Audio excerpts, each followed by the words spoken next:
Gente do céu! É a lição 13, lições de Jeremias, que vai do dia 19 a 26 de dezembro, a última lição de 2015, que aconteceu com esse ano, que passou tão rápido, né?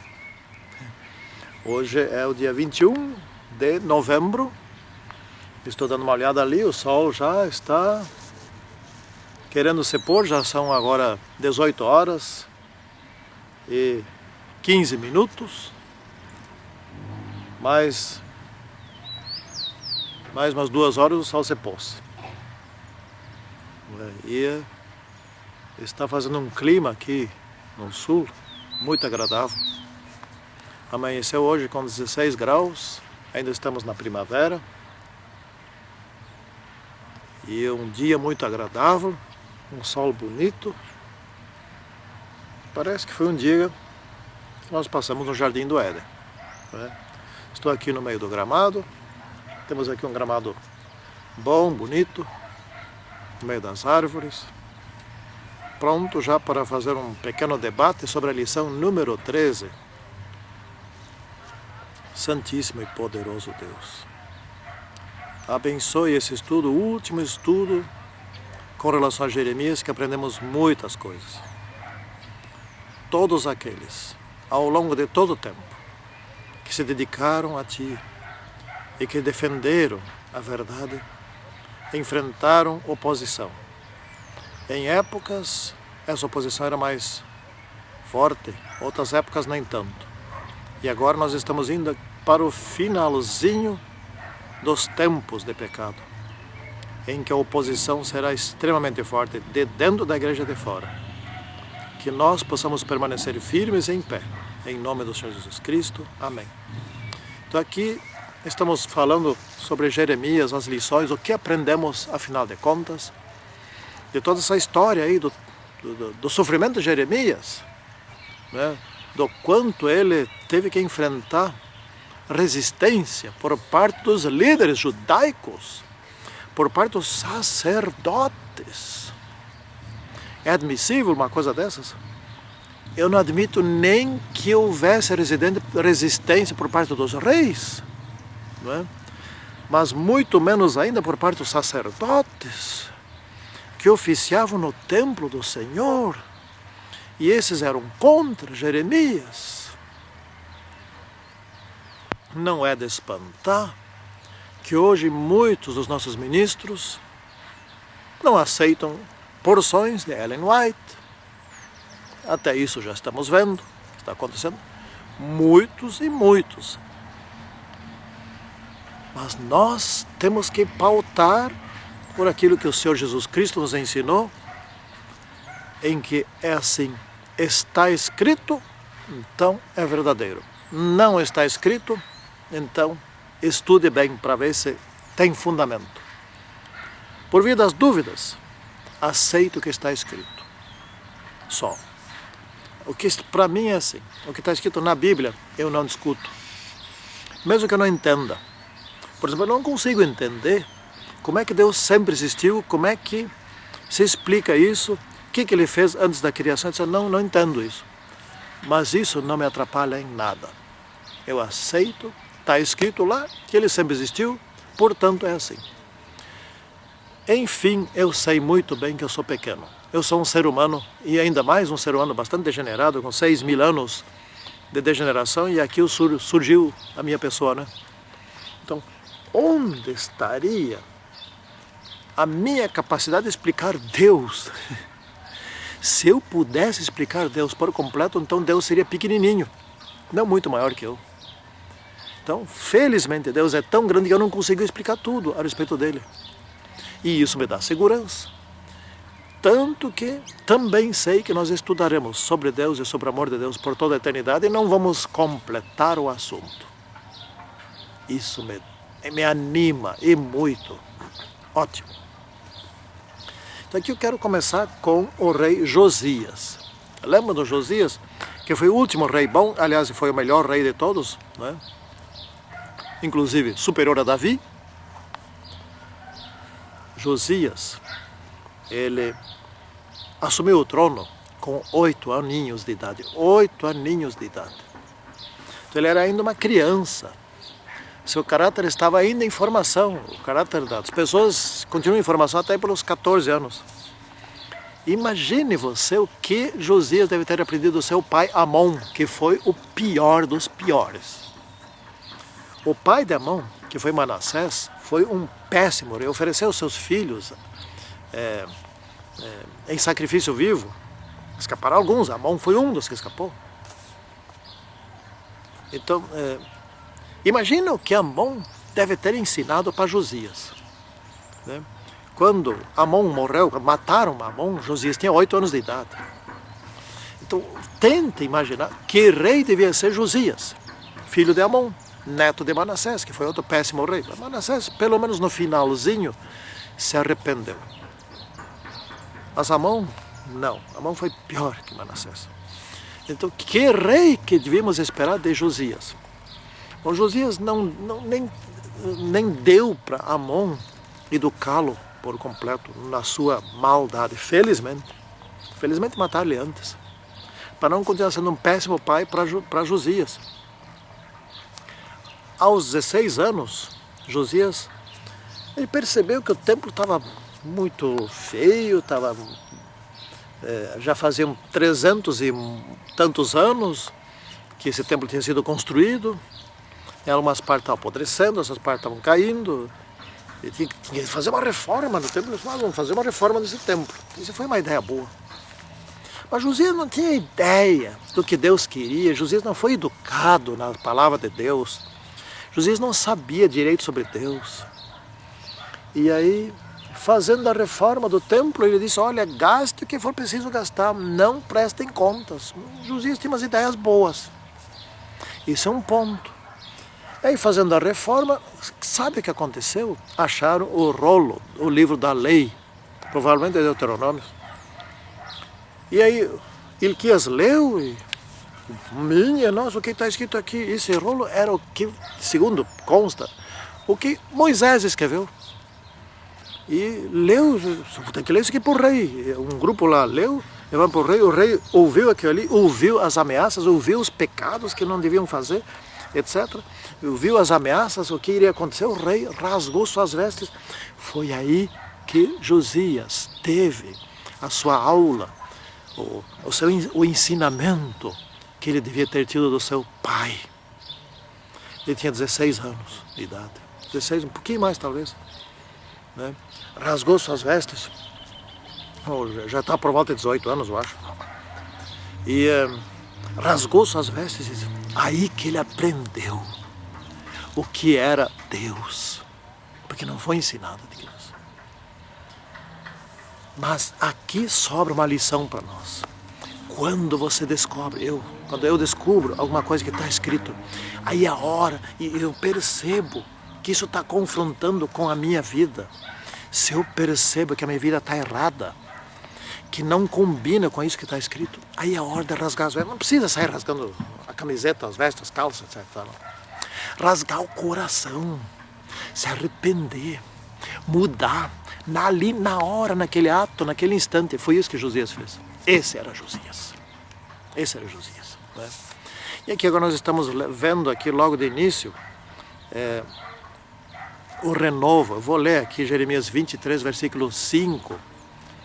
Eis que vem dias, diz o Senhor, que levantarei a Davi um renovo justo, e rei que reinará e agirá sabiamente, e executará o juízo e a justiça na terra. Está falando de quem? Jesus Cristo. E Josias, cujo nome é parecido, foi um precedente de Jesus Cristo, né? Infelizmente, Jesus Cristo não foi um descendente de Josias, porque foi descendente de um sobrinho de Josias. Mas Josias foi o melhor rei. E melhor que Josias, só mesmo um mais que humano, que era um ser humano e ao mesmo tempo era um ser divino, que foi Jesus Cristo. O renovo, ou seja, um descendente de Davi, e que vai ser rei para sempre. Este é um grande ponto que nós temos que observar nos nossos estudos deste trimestre. Então quem era o Senhor de Jeremias? O Deus, o Senhor Jesus Cristo, aquele que formou o povo de Israel desde Abraão, que chamou Abraão para fora de Babilônia. Esse é o Deus que deseja o bem, cujos anjos se deleitam em adorá-lo. Os anjos amam a Deus porque conhecem Ele profundamente. Quanto mais eu estudo sobre Deus, mais eu me admiro e mais eu fico fascinado, fico pensando, como é que pode ser Deus assim? Existe alguém assim? Existe, isso é uma realidade, isso é uma verdade? É uma verdade. Não parece, contradiz tanto com esse mundo que, gente, você não faz ideia do que eu estou me incomodando com os operadores de telefonia, não vou dizer o nome, estou processando uma já. Como querem roubar a gente? Ainda foi quinta-feira, minha esposa teve que ir no Procon para reclamar de que vão sumindo créditos do celular dela. Manda uma mensagem, outra mensagem, mais uma mensagem, um serviço aqui, outro serviço ali, etc. Cada vez somem 10, 15 créditos, vão sumindo. Ela foi lá, devolveram tudo. Mas vão tirando, se você não presta atenção, te roubam. Deus contrasta com isso tudo. Não parece verdade, não parece real, etc. Eu fico espantado, como que pode existir alguém assim? Eu tenho que agradecer que eu sou um servo desse Deus, um seguidor, e que eu tenho o direito de alertar outros a respeito disso, que existe, isso existe, esse Deus existe, esse mundo está um caco, está uma corrupção, uma imoralidade, uma violência, etc., de coisas más, só vai de mal a pior. E existe um Deus que está aqui, o Senhor de Jeremias, que naqueles tempos que a nação estava indo de mal a pior por causa da resistência, por causa da rebeldia. Não nos fale mais a respeito das profecias divinas, disseram eles. Nós não queremos. E o rei Manassés e também outros, depois de Josias, eles faziam coisas ruins só para ofender a Deus, para desafiar a Deus. E o que Deus estava fazendo? Querendo evitar a catástrofe. Então, esse Deus quer me salvar, porque o que eu faria se existisse naquele tempo? E se eu fosse rei? Será que eu seria um Josias? Ou será que eu seria um Zedequias? Ou quem sabe, será que eu seria um Amon? Isso é. Então, será que eu sou um pouco melhor que aquela gente lá? Hoje é fácil dizer, não é? Estamos aqui em paz, etc. Mas, gente, esse Deus me surpreende. A ponto de Jesus Cristo vir se transformar num homem, num ser humano, nascer com uma criança. Gente, mas que risco é esse? De nascer com uma criança frágil, indefesa. Um bebê, não, nasceu com uma criança, nasceu com um bebê. E podia ter sido atacado por Satanás, etc. Eu podia ter sido enganado, 33 anos e meio viveu aqui, sob esse risco. E no finalzinho da sua missão, se submeteu a ser crucificado, julgado e crucificado. Não. Esse Deus me serve. Esse Deus eu quero aceitá-lo. Mas um dos problemas que os judeus tiveram foram os rituais. Havia uma coisa errada com os rituais? Na verdade, não. Qual é a função dos rituais? Uma das funções dos rituais é ensinamento, servir de ilustração, etc. Acontece que eles passaram a confiar nos rituais e não no Deus dos rituais. Eles passaram a achar que pelos rituais eles se salvavam. Rituais hoje, que a gente acha que se salva, que nos salvam. E na igreja todos os sábados, e na igreja aos domingos, às 4 da noite, nossas programações. Ah, então não pode ir? Deve ir. Porém, não é isso que nos salva. Não é. O ritual em si não é o que nos salva. O que nos salva é Jesus Cristo. Se pelo ritual nós conseguimos entender melhor Jesus Cristo, conseguimos mudar a nossa vida, etc., aí sim, isso é bom, para isso que são os rituais. Então, nós temos que ter cuidado para transformar esses rituais numa burocracia, numa coisa sem sentido, uma coisa vazia, numa repetição que já não faz mais sentido algum na minha mente. Também temos que ter cuidado na gestão, na administração dos rituais, porque lá prestando os rituais se tornam tão monótonos. Por exemplo, os cultos de quarta-feira à noite. Em geral, os cultos de quarta-feira à noite são para defuntos, né? Porque são, em muitos lugares, não todos, mas em muitos lugares são realmente monótonos.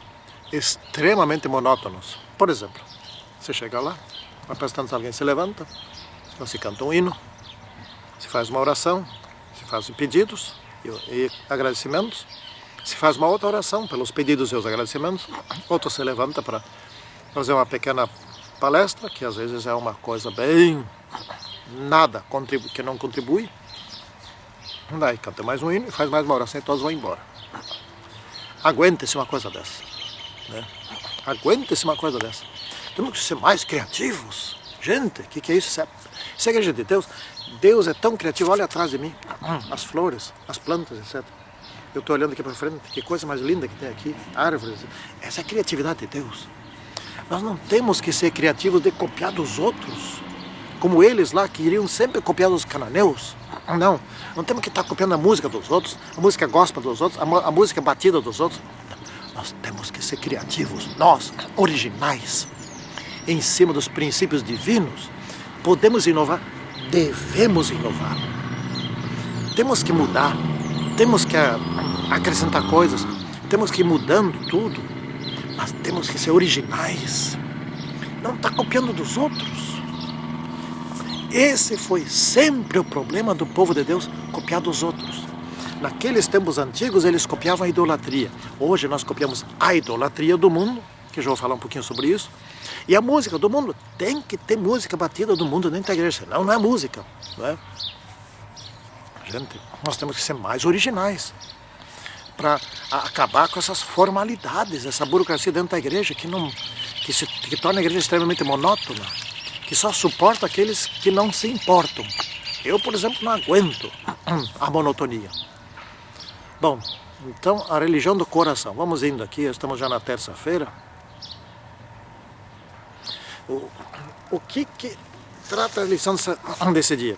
Da corporação, ou seja, do grupo, do conjunto, das pessoas, do grupo. O corpo em ação. Corporação é corpo em ação.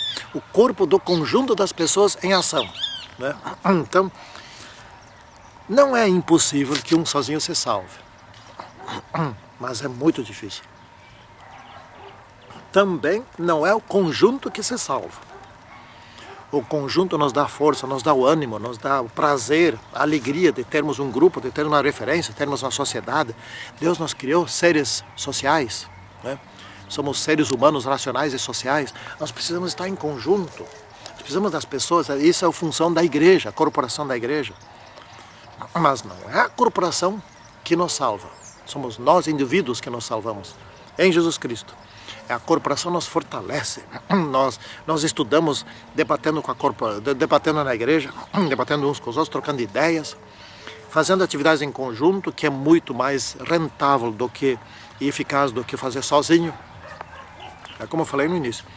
Um sozinho pode se salvar, mas é bem difícil. Em grupo é muito mais fácil.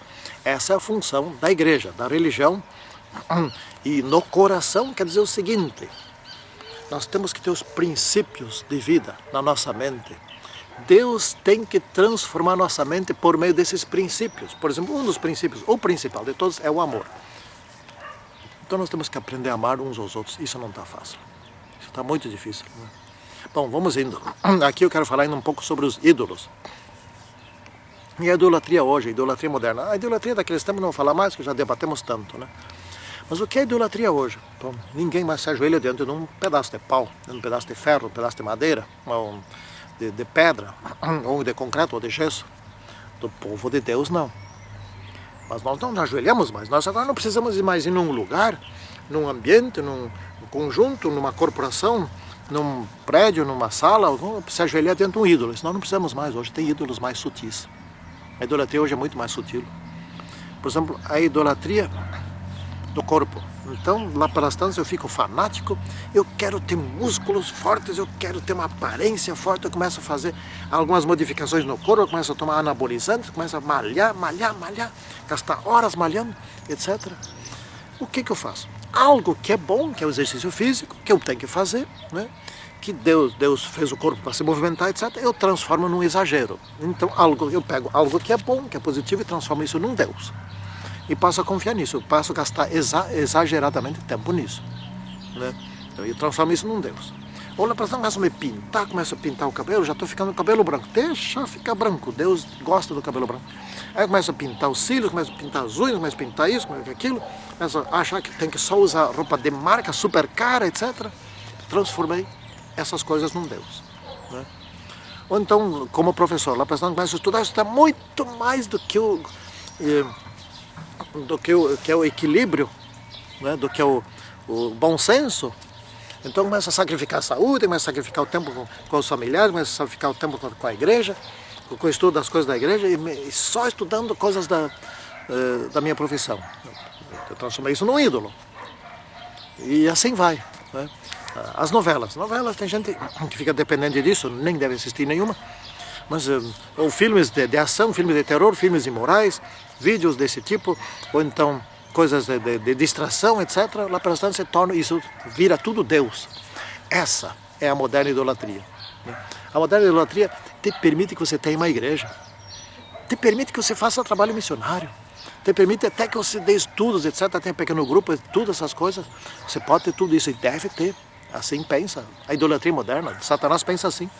Porque daí, se você tem um pequeno grupo, se você faz trabalho missionário, se você é envolvido na igreja, etc., e dá ao mesmo tempo o mau testemunho de uma aparência, ou de uma idolatria qualquer aí, dos dias de hoje, você está educando aqueles que você quer salvar para serem do mesmo jeito que você é. Essa é a função da moderna idolatria. É trazer gente para dentro da igreja para se perderem dentro da igreja e apodrecer os outros que já estão dentro da igreja, que porventura ainda estejam salvos. Né? Essa é a função da moderna idolatria. Então cuidado com ela. Aliás, era a mesma função no tempo de Jeremias e dos outros tempos também. Trazer para dentro do povo de Deus para apodrecer o povo de Deus. Esse é o princípio do veneno que mata as formigas, né? Qual é o lugar do mundo que não existe a formiga? Que cortadeira, que estraga tudo. Então o que os fabricantes de veneno inventaram? Um veneno que é muito atraente para as formigas. Né? Então elas pegam aquele veneno, descobrem que ali, opa, isso aqui é bom, isso é legal, traz para dentro do formigueiro. E o veneno não mata a formiga e carrega aquele veneno.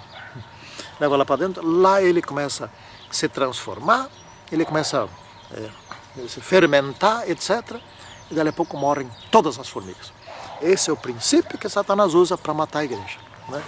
Algo que é atraente, que é muito interessante, que é muito bom, muito gostoso, traz para dentro da igreja, apodrece toda a igreja, e morre o pastor, morrem os anciãos, morrem todos os oficiais, e morrem todos os membros da igreja, e a igreja continua cantando aleluia, aleluia, aleluia. E estão todos mortos, espiritualmente. Enfim, o remanescente. Né? O Senhor Jesus Cristo e o seu povo. Quem é o remanescente? É o povo de Deus. E quem é o remanescente, com letra maiúscula? Senhor Jesus Cristo, o rei desse povo. A última igreja que existe é a igreja adventista do sétimo dia. A sétima igreja na linha profética de Apocalipse, capítulo 2 e 3. Né? Não vai ter outra igreja. De dentro dessa igreja não sairá um novo remanescente. Não. Esta é a igreja remanescente, é a última igreja. Não adianta ficar combatendo a igreja adventista. Ela está cheia de defeitos. Isso é verdade. Como tem maldade, imoralidade, especialmente também na administração da igreja, isso tem. Não dá para ser aqui, fechar um olho e querer dizer que é uma perfeição. Não, não é. Porque está até profetizado que seria assim. Porém, cuidado. Esta é a última igreja, é a igreja verdadeira de Cristo. E, aliás, se não fosse assim, se não tivesse todas essas barbaridades dentro da igreja, eu estaria procurando a igreja verdadeira. Sim, porque se ela é a igreja verdadeira, Satanás há de atacá-la, e especialmente de dentro, fazendo apodrecer ela por dentro, né? Como nós acabamos de estudar aqui. Então, mais dia menos dia, vai vir a sacudidura. A sacudidura vem quando vier o decreto dominical. E essa podridão sai, que isso é o joio, sai. E o remanescente fica na igreja remanescente, e continua na igreja remanescente, e vem os de fora. Então esta é a última igreja, esta é a igreja remanescente. E o Rei, o Senhor Jesus Cristo, vem para buscar as pessoas desta igreja. E todos os outros, de todas as outras igrejas que tiverem se unido no finalzinho com aquele trigo que está dentro da igreja remanescente. Então esse é o povo de Deus. As ovelhas conhecem o seu pastor, né? E ele mesmo vai guiar essas ovelhas para a vida eterna. Bem logo ele volta. Ou que eu e você nos mantenhamos firmes dentro dessa igreja, dando um bom testemunho, obedecendo ao que está escrito. E o resto é babaquice. Santíssimo e poderoso Deus, abençoa-nos e guarde-nos neste caminho, porque falta pouco. Em nome do Senhor Jesus Cristo. Amém. Tchau.